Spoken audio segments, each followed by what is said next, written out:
Hello student, कैसे हैं आप सब। उम्मीद है बेहतर होंगे। तो आज मैं आपके लिए लाया हूं चैप्टर नंबर 1 केमिस्ट्री का। और ये चैप्टर बहुत ही इंपॉर्टेंट और बहुत ही मजेदार होने वाला है। काफी इजी चैप्टर है, एकदम टफ नहीं है, एकदम फटाफट ये चैप्टर खत्म हो जाएगा और सारी चीजें आपको बढ़िया से ये समझ में भी आएगी। ठीक है, क्योंकि हम लोगों ने इस चैप्टर के मोस्टली चीजें एसिड बेस सॉल्ट में पढ़ लिखी है और भी बची हुई चीजें मेटल एंड नॉन मेटल में पढ़ रखी है। अब जो बच गया है वो इस चैप्टर में हम लोग क्लियर कर लेंगे। तो मैं हूं आपका सैयद सर। वेलकम है आपको मेरा यूट्यूब चैनल पे। और हम लोग आज शुरू करने जा रहे हैं केमिकल रिएक्शन एंड इक्वेशन। इस चैप्टर में हम लोगों को पढ़ना क्या है, हमें ये जानना है कि केमिकल इक्वेशन क्या होता है, रिएक्शंस क्या होते हैं, रिएक्शंस अगर हो रहे हैं तो उनकी खासियत क्या है, कैरेक्टरिस्टिक्स क्या है, कैसे हमें पता चलेगा रिएक्शन हो रहे हैं कि नहीं हो रहे हैं। उसके बाद हमें पढ़ना है टाइप्स ऑफ रिएक्शन में। टाइप्स ऑफ रिएक्शन में हमें पढ़ना है combination reaction, decomposition reaction, double displacement reaction और ऑक्सीडेशन रिएक्शन।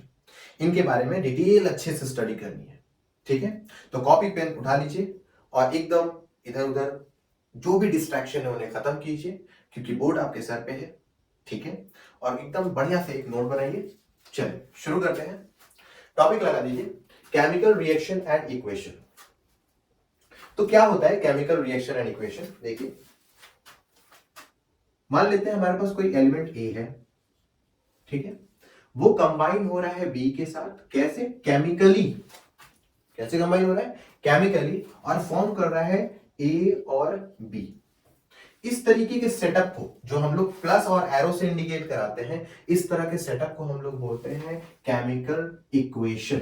क्या बोलते हैं, केमिकल इक्वेशन। और ये जो ए बी आपस में कंबाइन होकर क्या बनाया है, ए बी, तो ये हमारा रिएक्शन हो रहा है। ये जो प्रोसेस हो रहा है ये रिएक्शन हो रहा है, और यहां पर जो लिखा हुआ रिप्रेजेंटेशन है प्लस और एरो का इस्तेमाल करके, उसे हम बोलते हैं केमिकल इक्वेशन। ठीक है, चलो बढ़िया, बेसिक चीजें थी। यहां पर हम एक एग्जांपल लेते हैं जो बोर्ड के लिए वेरी वेरी इंपॉर्टेंट होता है। ठीक है, बोर्ड एग्जाम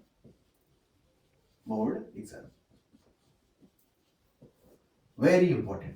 क्या है, एक मेटल है मैग्नीशियम का। ठीक है, उसे क्या किया जा रहा है, ऑक्सीजन के प्रेजेंस में बर्न किया जा रहा है।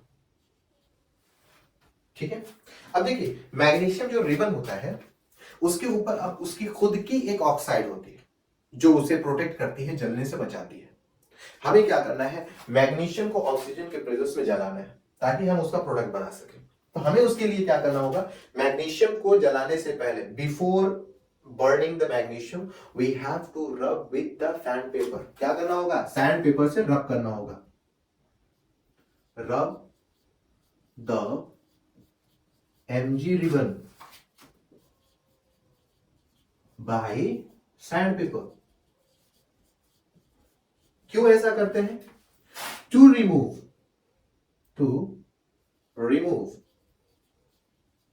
इट्स प्रोटेक्टिव लेयर,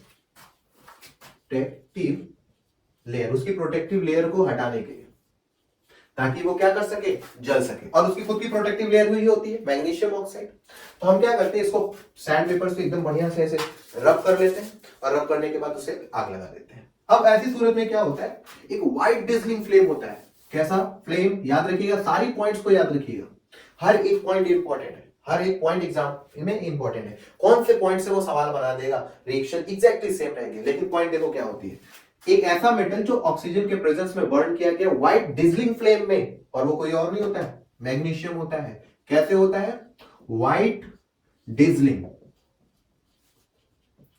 फ्लेम में, व्हाइट डिजलिंग फ्लेम में बहुत तेजी से खूब रोशनी करता है, ब्राइट रोशनी में ये क्या करता है, जलता है। जलने के बाद व्हाइट पाउडर बनाता है। क्या बनाता है, व्हाइट पाउडर, रेसिड्यू के फॉर्म में, पाउडर के फॉर्म में बाहर निकलता है। अब जो पाउडर व्हाइट रेसिड्यू होता है वो कोई और नहीं होता है, वो मैग्नीशियम की ऑक्साइड होती है। क्या होती है, मैग्नीशियम की ऑक्साइड होती है। जरा हम लोग इसके बारे में थोड़ा और डिटेल देख लेते हैं।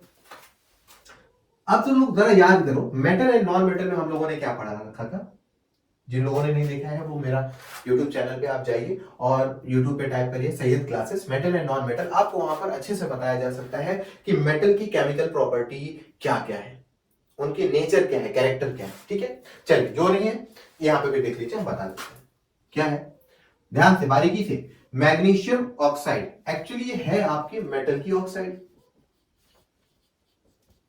क्या है ये? मेटल की ऑक्साइड। और हम लोगों ने पढ़ रखा है सारी की सारी मेटल ऑक्साइड क्या होती है? बेसिक इन नेचर होती है, बेसिक इन नेचर होती है। सारी की सारी मेटल की ऑक्साइड क्या होती है? बेसिक इन नेचर होती है। चलो सर ये दो तो अभी अटका दिए आप, वो क्या है? एक्सेप्शन या एक्सेप्ट। दो को छोड़ के भाई साहब किसको? बहुत सही, एल्यूमिनियम और जिंक। ये दो मेटल की ऐसी ऑक्साइड है जिसको हम बेसिक नेचर में नहीं डायरेक्टली ले सकते। ये डुअल नेचर शो करती है, it show dual nature, it show dual nature. Nature कौन कौन सा? Acidic, acidic as well as basic, acidic as well as basic. इनकी ऑक्साइड दो नेचर शो करती है। अब ऐसे मेटल की ऑक्साइड जो दो नेचर शो करे, याद रखिए उसे हमेशा कहते हैं एम्फोट्रिक ऑक्साइड, एम्फोट्रिक ऑक्साइड। ये सारी चीजें हम लोगों ने ऑलरेडी पढ़ रखी है, फिर से एक बार रिवाइज हो जाएगा हमारा। अब देखिए जरा, मैग्नीशियम रिबन को जलाया नहीं जा सकता है, अगर जलाते हैं तो आपको उसको सैंड पेपर से रब करना होगा ताकि उसके ऊपर लगी हुई मैग्नीशियम ऑक्साइड की रिबन जो उसकी खुद की प्रोटेक्टिव लेयर है वो क्या हो सके, हट सके। ठीक है, चलिए ठीक है, हमने जला दिया। व्हाइट डिजलिंग फ्लेम में ये बहुत तेजी से ब्राइट करते हुए जलेगी, वो व्हाइट पाउडर निकालेगी। वो व्हाइट पाउडर क्या है? आपका मैग्नीशियम ऑक्साइड है। मैग्नीशियम ऑक्साइड का मेटल ऑक्साइड की फॉर्म में जानी जाती है, मेटल की ऑक्साइड है। सारी मेटल की ऑक्साइड बेसिक इन नेचर होते हैं। हमने देखा कि कुछ मेटल की ऑक्साइड बेसिक इन नेचर नहीं होती। वो कौन कौन सी? एल्यूमिनियम और जिंक, इनके डुअल नेचर होते हैं। ये एसिडिक भी होती है और बेसिक कैरेक्टर भी शो करता है। किस तरीके से? ये हम लोगों ने मेटल एंड नॉन मेटल के चैप्टर में ऑलरेडी से पढ़ रखा है कि अगर ये एसिडिक हुई तो ये किससे रिएक्ट करेगी और क्या बनाएगी, बेसिक हुई तो ये किससे रिएक्ट करेगी और क्या बनाएगी। दोनों हिस्सों में हम लोगों ने पढ़ रखा है। यहां पर रिवाइज करते हैं। अब यहां पर जब एसिडिक और बेसिक दोनों नेचर प्रोवाइड करती है तो ऐसी ऑक्साइड को हम लोग बोलते हैं एम्फोट्रिक ऑक्साइड। क्या बोलते हैं? Amphoteric oxide. चलिए अच्छा जरा चेक करते हैं क्या ये बेसिक नेचर शो करती है। अगर मैं मैग्नीशियम ऑक्साइड को वाटर के साथ कंबाइन कर दूं तो देखिए हमारे साथ क्या बन जाएगा भाई साहब, अरे ये तो बेस बन गया, MgOH होल ट्वाइस, इसे बोलते हैं मैग्नीशियम हाइड्रोक्साइड। और एसिड बेस सॉल्ट में हम लोगों ने इसको क्या पढ़ रखा है? Milk of magnesia. क्या पढ़ रखा है? Milk of magnesia. एक तरह का एंट एसिड है जो हमारे बॉडी के अंदर एसिडिटी को न्यूट्रलाइज करने में मदद करता है। ठीक है, चलिए वर्ड्स इसको नोट कर लीजिए, फिर हम लोग पढ़ते हैं इसके कैरेक्टरिस्टिक्स के बारे में। चलिए नोट कर लीजिए केमिकल रिएक्शन का कैरेक्टरिस्टिक्स क्या होता है, क्या क्या कैरेक्टर पाए जाते हैं। ठीक है, चलिए हो गया। वीडियो को रोक के आराम से नोट कर लीजिए, मैं मिटा रहा हूं। चलिए बहुत अच्छा, समझ में आया? चलिए अच्छी बात है। अगली हेडिंग लगा लीजिए characteristics of chemical reaction, characteristics of chemical reaction. अब केमिकल रिएक्शन की जो कैरेक्टरिस्टिक्स होती है, खासियत होती है, जिसको हम देख के ये पता लगा सकते हैं कि हाँ केमिकल रिएक्शन हो रहा है या नहीं हो रहा है, तो उनमें से पहली है हेडिंग है कैरेक्टरिस्टिक्स ऑफ केमिकल रिएक्शन। लगा लिया? ठीक है। पहला है evolution of gas, evolution of gas, gas का निकलना। अगर किसी रिएक्शन में गैस निकल रही है तो हम बोल सकते हैं हाँ भाई साहब केमिकल रिएक्शन हुआ। एग्जांपल चलिए लेते हैं, एग्जांपल अगर हम जिंक ग्रेनुअल को सल्फ्यूरिक एसिड की कंटेनर में डालें, जिंक ग्रेनुअल होता है, जिंक एक मेटल होता है, ग्रेनुअल मतलब जिंक के क्रिस्टल फॉर्म को छोटे छोटे टुकड़े होते हैं। अगर मैं उसको क्या कर दूं, एक कंटेनर ले लूं और उस कंटेनर के अंदर जिंक ग्रेनुअल को डाल दूं और इसके अंदर भरा हुआ है आपका क्या? H2SO4 भरा पड़ा है। अगर आप जिंक ग्रेनुअल इसके अंदर डालते हैं तो जिंक ग्रेनुअल आपको यहां पर मिलेगा, क्योंकि क्रिस्टल के फॉर्म में होता है और सॉलिड होता है, वो नीचे की तरफ मिलता है। तो जिंक क्या करता है, सल्फ्यूरिक एसिड के साथ रिएक्ट करता है और यहां से वो क्या फॉर्म करा देता है, बबल फॉर्म करा के बाहर की तरफ निकालता है। अब ये जो बबल बाहर निकल रहे होते हैं वो कोई और नहीं होते, ये होते हैं हाइड्रोजन गैस। क्या होते हैं, हाइड्रोजन गैस। गैस का निकलना फौरन ही बताएगा भैया साहब ये क्या हो गया, केमिकल रिएक्शन हो गया भाई साहब। तो प्रोडक्ट देखिए क्या बनता है, ZnSO4 प्लस हाइड्रोजन गैस। क्या बन गया, हाइड्रोजन गैस। अब जरा ध्यान से देखिए, मेटल एसिड, रिवाइज कर लीजिए, एसिड और बेस में ऑलरेडी पढ़ चुके हैं। मेटल एसिड, मेटल का एसिड के साथ reaction, salt hydrogen, salt hydrogen, already हम लोगों ने ये एसिड बेस में पढ़ रखा है, ठीक है। इसका मतलब ये हुआ कि जितने भी मेटल होंगे एसिड के साथ रिएक्ट करके, मैं इसे बिठा ले रहा हूं, नोट कर लीजिए फिर से डायग्राम हो गया। चल थोड़ा जगह बना लेते हैं। जितने भी एसिड होते हैं, मेटल ले लेते हैं,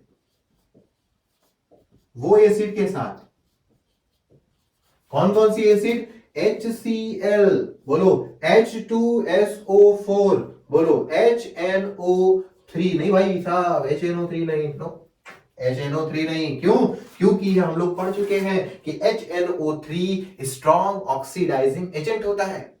ये फौरन हाइड्रोजन को ऑक्सीजन प्रोवाइड करके उसे हाइड्रोजन के बजाय वाटर फॉर्म कर देता है। इसलिए इस एसिड का यहां पर नाम नहीं लेंगे, जो लेंगे हमारा ये है। तो ये क्या फॉर्म करा देता है, गैस बना देता है। यानी जितने भी मेटल एसिड के साथ रिएक्ट करेंगे वो सब के सब एग्जांपल है एवोल्यूशन ऑफ गैस के। क्लियर, चलो मिटा दें। दूसरा कैरेक्टरिस्टिक्स आ गया हमारा प्रेसिपिटेशन। बहुत इंपॉर्टेंट पार्ट है, बहुत इंपॉर्टेंट। प्रेसिपिटेशन क्या होता है, प्रेसिपिटेशन जिसे हम लोग पीपीटी के नाम से भी जानते हैं, पीपीटी, प्रेसिपिटेशन रिएक्शन।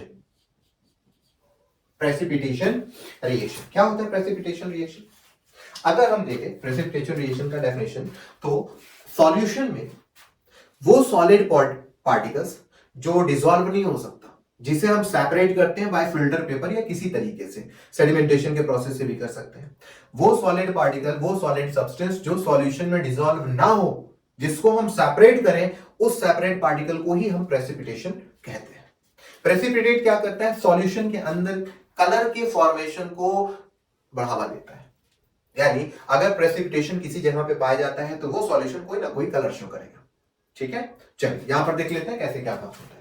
तो एग्जांपल बड़ा फेमस है और काफी ज्यादा, बोलिए स्टार लग गया, इंपॉर्टेंट है। क्या है, अगर हम पोटेशियम आयोडाइड को Ki, पोटेशियम आयोडाइड को लीड नाइट्रेट के साथ PbNO3 वोल्ट वाइज बोलो के साथ रिएक्ट कराएं, तब ऐसी सूरत में क्या होता है, हमें येलो पीपीटी फॉर्म होती है। बड़ा फेमस एग्जांपल है, इसको बढ़िया से रट लीजिएगा, एकदम कुछ हो या ना हो इसे रट लीजिएगा।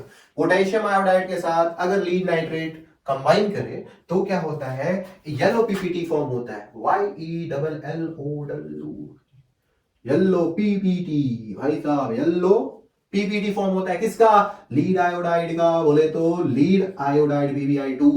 और हमारा जो प्रोडक्ट बनता है वो हमारा बनता है KNO3। ये हमारा क्या है, यही हमारा पीपीटी है। यानी कंटेनर जो होगा ना, कलरलेस होगा।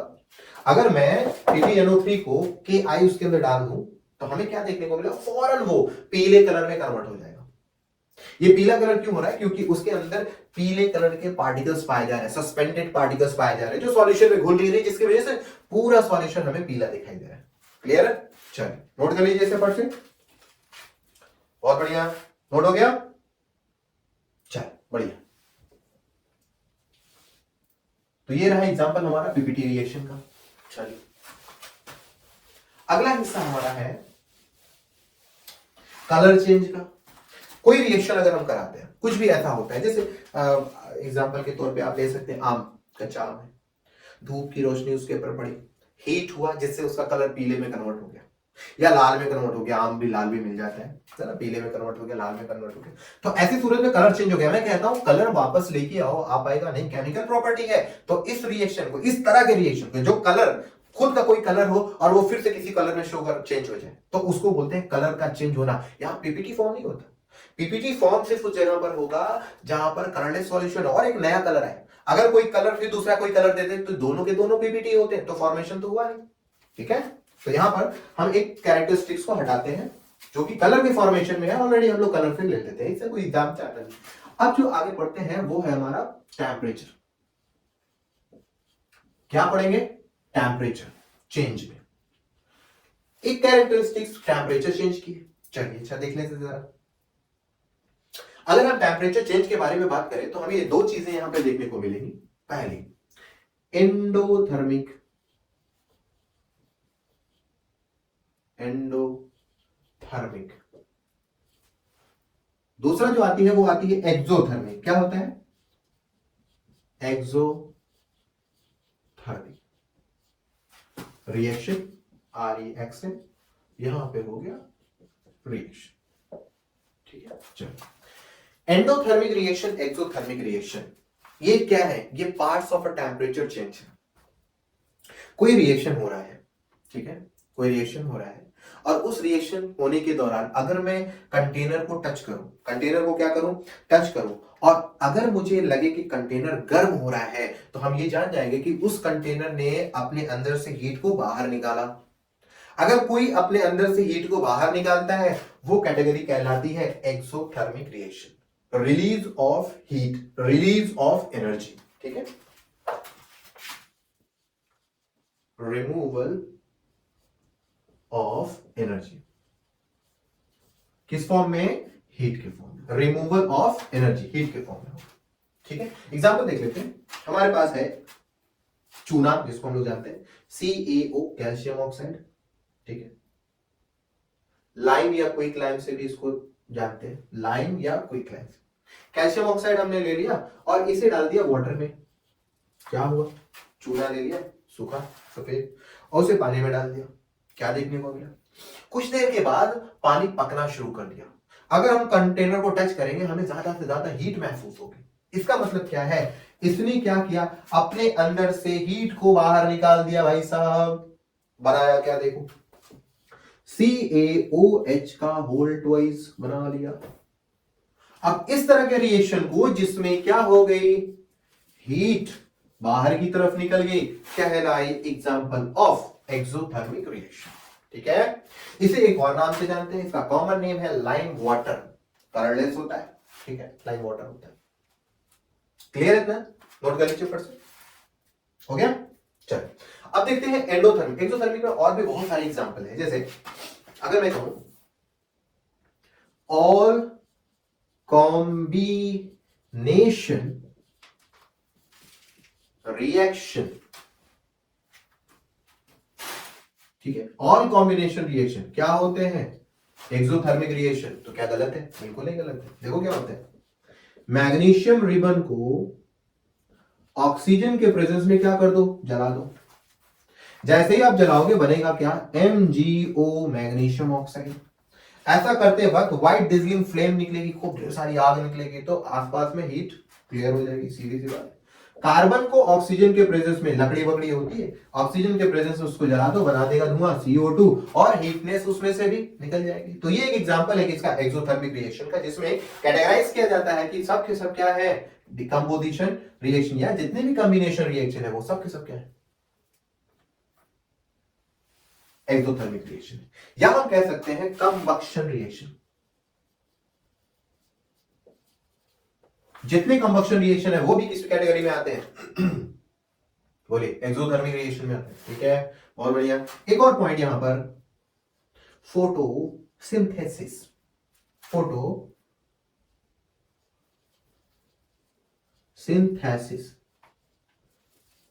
इसका जो प्रोसेस होता है ये भी आपका किस कैटेगरी में आता है? Exothermic. No no no no, गलत, बिल्कुल भी नहीं। एक्सोथर्मिक रिएक्शन में ये नहीं आते। अगर हम बात करें एक्सोथर्मिक रिएक्शन की तो आता है रेस्पिरेशन, रेस्पिरेशन, रेशन प्रोसेस, सांस लेने वाले प्रोसेस को क्या बोलते हैं? Exothermic reaction. इसमें क्या होता है? C6H12O6, ये है आपका क्या? ये है आपका ग्लूकोज। क्या करते हो आप भाई साहब? सांस लेते हैं सर, अंदर घुस जाता है, क्या होता है? टूट जाता है, क्या निकलता है? कार्बन डाइऑक्साइड निकल रहे हैं भाई साहब। कार्बन डाइऑक्साइड का बाहर निकलना गर्मी को इंडिकेट करता है और ये फॉर्म करा देता है एक्सोथर्मिक रिएक्शन। क्लियर? चलो एंडोथर्मिक में आ जाते हैं। अगर हम एंडोथर्मिक के बारे में बात करें तो एंडोथर्मिक रिएक्शन क्या होता है? जिसमें हीट एब्सॉर्ब हो जाए, जिसमें हीट एब्सॉर्ब हो जाए। जैसे एक एग्जांपल लेते हैं, बैरियम हाइड्रोक्साइड OH प्लस, इसको हम लोग कर लेते हैं अमोनियम क्लोराइड के साथ, NH4Cl के साथ कंबाइन कर लेते हैं। ठीक है? जैसे हम इसके साथ कंबाइन करते हैं तो हमें क्या मिलता है? BaCl2 plus NH3 plus H2O। ऐसा करते वक्त क्या होता है मालूम है? इसको इसके कंटेनर में डालते हैं, जैसे ही डालते हैं पूरा कंटेनर क्या हो जाता है? चिल्ड हो जाता है, कूल डाउन हो जाता है, एकदम ठंडा चिल्ड हो जाता है, इतना कि बर्फ जमने लगता है। यानी वो अपनी हीट को क्या करता है? खुद में एब्जॉर्ब कर लेता है और बाहर निकलने नहीं देता है। तो ये बड़ा फेमस एग्जांपल है किसके लिए? एंडोथर्मिक रिएक्शन के लिए, सॉरी एंडोथर्मिक रिएक्शन के लिए। क्लियर है? ठीक है। यहां एक और पॉइंट देखने को मिलती है एंडोथर्मिक रिएक्शन में, क्या है? जितने भी डिकम्पोजिशन रिएक्शन है, ऑल डिकम्पोजिशन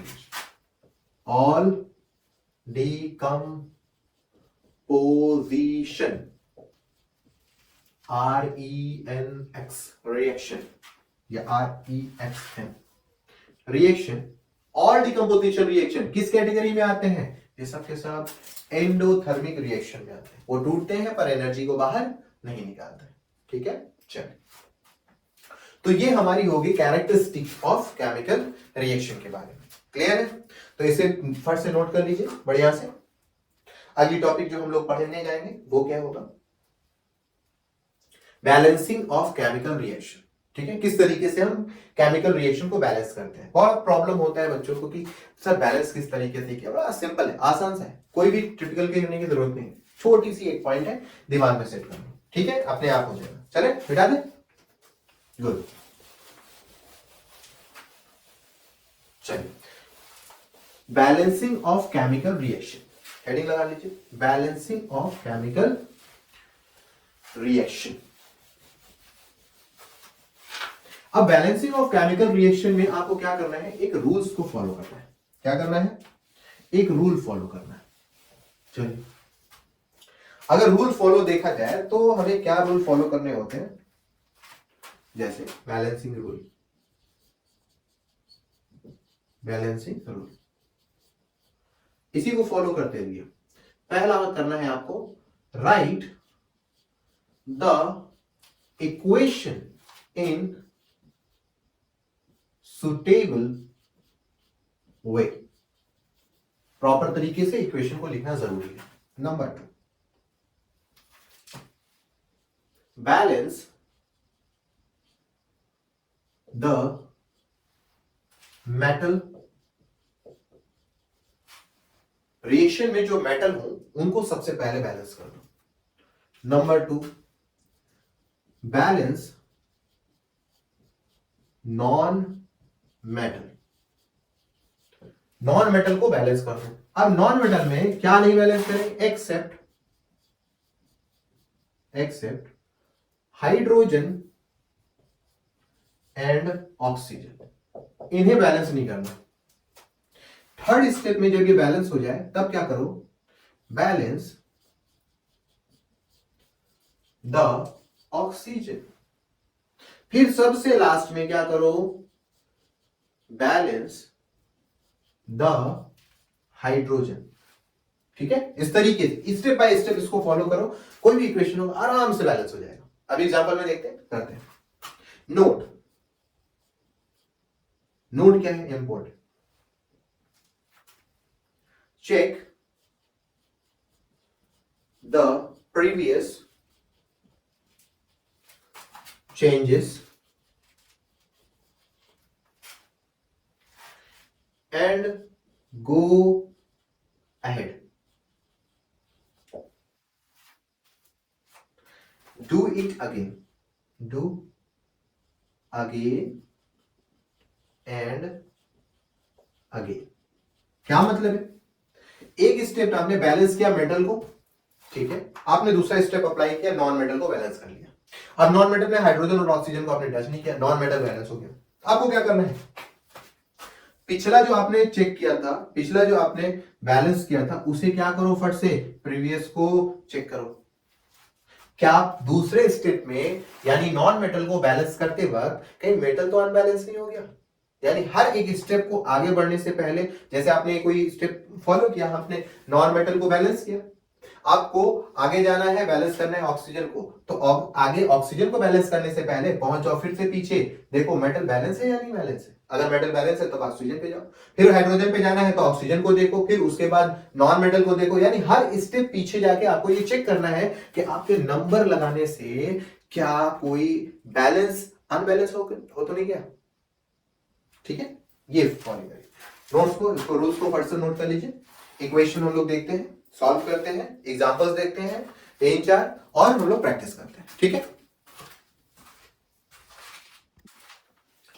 तो हमारे पास कुछ इक्वेशंस हैं, हम लोग इसको बारी बारी बैलेंस करेंगे और चेक करेंगे किस तरीके से बैलेंस करना है। ठीक है, बड़ा आसान सा है, घबराने की जरूरत नहीं है। ठीक है, रूल्स को फॉलो करते रहना है और बैलेंसिंग अपने आप कंप्लीट हो जाएगी। क्लियर? चलो शुरू करते हैं।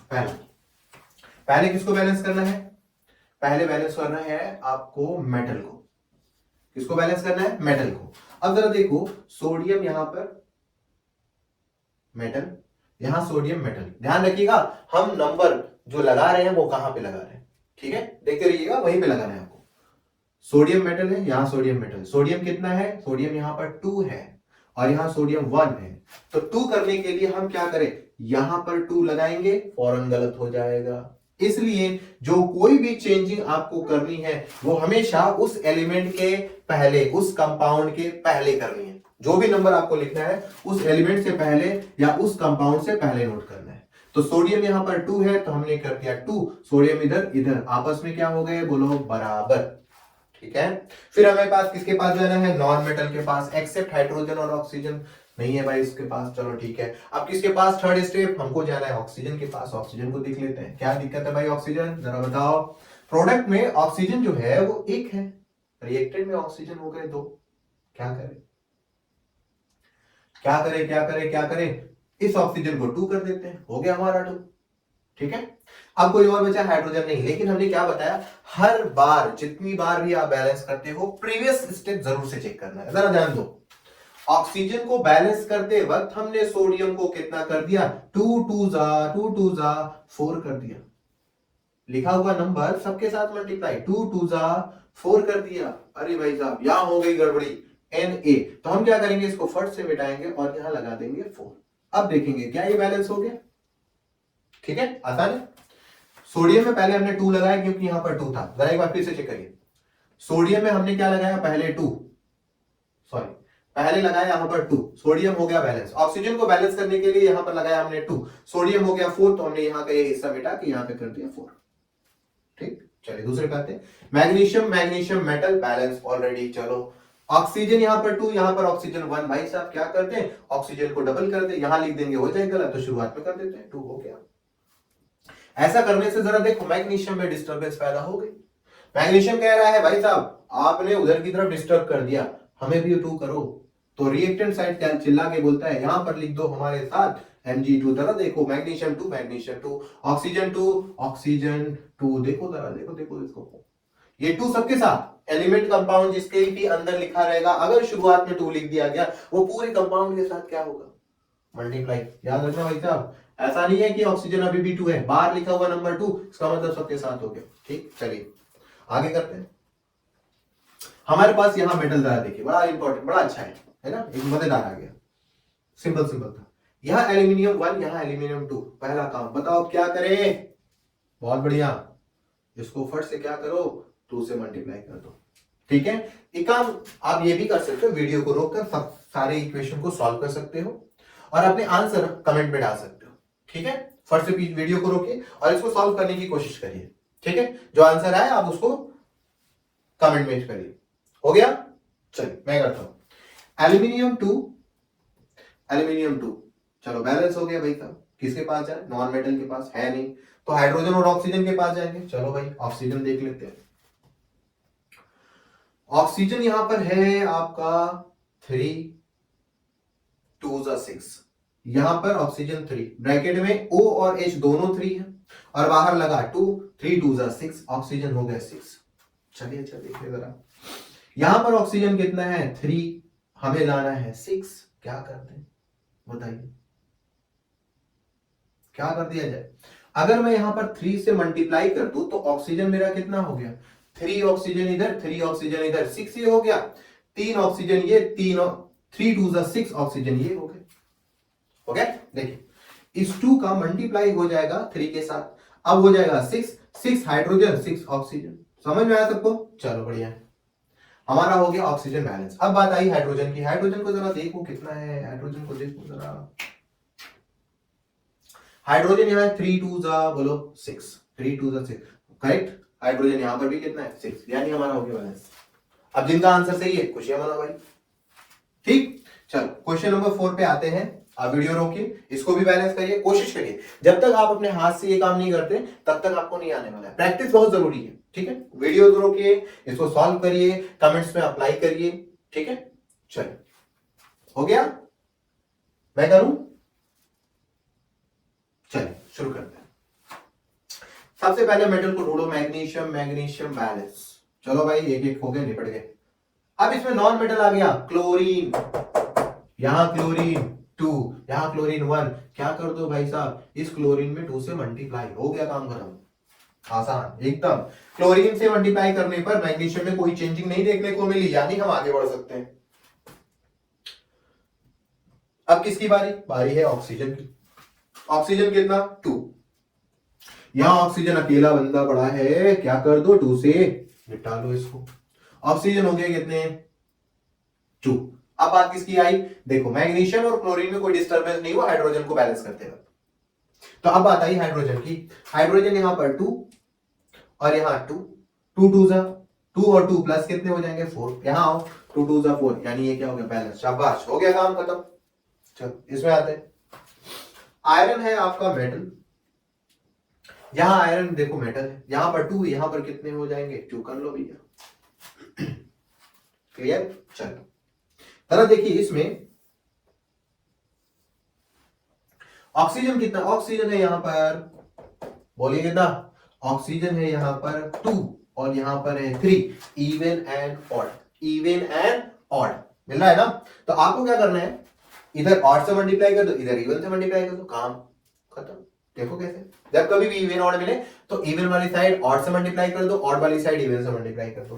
तो यहां पर हम क्या करते हैं, 3 से मल्टीप्लाई कर लेते हैं और यहां पर हम 2 से मल्टीप्लाई कर लेते हैं।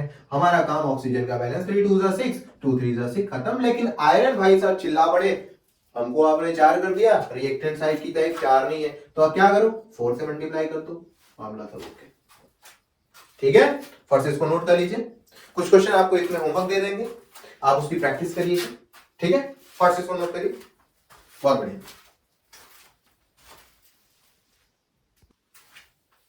तो ये कुछ क्वेश्चंस हैं, इन्हें आप नोट कर लीजिए, ठीक है।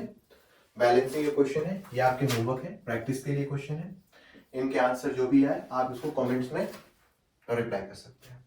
तो हम लोगों ने आज क्या पढ़ लिया, हम लोगों ने केमिकल रिएक्शन एंड इक्वेशन में पढ़ लिया कैरेक्टरिस्टिक्स ऑफ केमिकल रिएक्शन के बारे में, एग्जांपल्स देखिए, सारी चीजें देखिए। और दूसरी चीजें हमने मैग्नीशियम के बारे में डिटेल स्टडी की, क्या कैरेक्टर होते हैं, क्या चीजें किस तरीके से फॉर्म करती है, सब कुछ के बारे में उसको देखा। तीसरी चीज जो हम लोगों ने देखी वो ये है कि हम लोगों ने बैलेंसिंग करना सीख लिया। वाह, बहुत अच्छी बात है। बोर्ड की एग्जाम में क्या करना है, आपको जो भी इक्वेशन मिले, अनबैलेंस है या बैलेंस है, अगर बैलेंस है तो आपको उसको इक्वेशन में बैलेंस नहीं करना है। एग्जाम में कभी कभी ये क्वेश्चन आता है कि बैलेंस द फॉलोइंग इक्वेशन, जबकि उसमें 2 या 1 इक्वेशन ऑलरेडी बैलेंस होता है, तो आपको उसको जबरदस्ती बैलेंस नहीं करना है, पहले चेक कर लेना। अगर वो बैलेंस हुआ तो आपको उसे दोबारा बैलेंस करने की जरूरत नहीं, आप वहां लिख दीजिएगा ऑलरेडी बैलेंस्ड, ठीक है। लेकिन अगर ये देखने को मिला कि नहीं भाई वो बैलेंस नहीं है, तो आपको उसको क्या करना होगा, बैलेंस करना होगा। क्लियर होगी बात? इस तरीके से हम काम करते हैं। तो अब ये हिस्सा यहाँ पर चीजों को रुका जाता है, ठीक है। इसको बढ़िया से इसके प्रैक्टिस कर लीजिएगा, ठीक, क्लियर। कुछ इक्वेशंस है, उन्हें जरा देख लीजिए क्या होता है, नोट बना के लिख लीजिएगा। नोट है, मिटा दीजिए, चलो मिटा देते। दो रिएक्शंस हैं, वो रिएक्शंस देख लेते हैं। रिएक्शन है आपको, अगर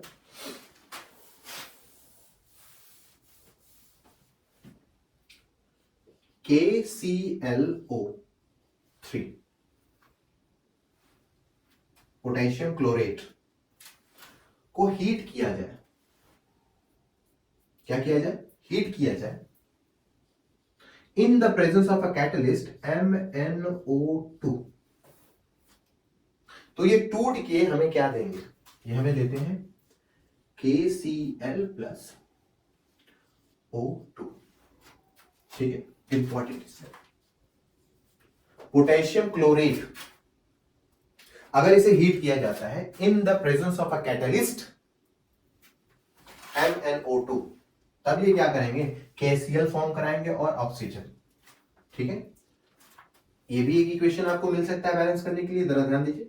के बैलेंस है, क्लोरीन क्लोरीन बैलेंस है, ऑक्सीजन नहीं बैलेंस है, लेकिन इवन ऑड, इवन ऑड क्या करो आप, जहां इवन है वहां ऑड, जहां ऑड है वहां इवन कर दो मल्टीप्लाई, ये हो गया 3, ऑक्सीजन हो गया 6, यहां कर लो 2 और यहां पर लगा दो 2, हो जाएगा बैलेंस। देखो के दो, क्लोरीन दो, क्लोरीन दो, ऑक्सीजन 6, ऑक्सीजन 6, बैलेंस, क्लियर। चलिए दूसरा इंपॉर्टेंट वेरी इंपॉर्टेंट क्या है, अगर मैं कार्बन मोनोऑक्साइड, ये फॉर्मेशन ऑफ एथेनॉल है, मेथेनॉल 1 डिग्री एल्कोहल, या कह सकते हैं आप फर्स्ट मेंबर ऑफ एल्कोहल, कैसे फॉर्म होता है, कार्बन मोनोऑक्साइड को अगर मैं हाइड्रोजन गैस के साथ कंबाइन कर दूं, लेकिन इसके लिए शर्त क्या है, इसके लिए शर्त है कि आपको क्या करना होगा, 300 डिग्री सेल्सियस पे इसको हीट करना होगा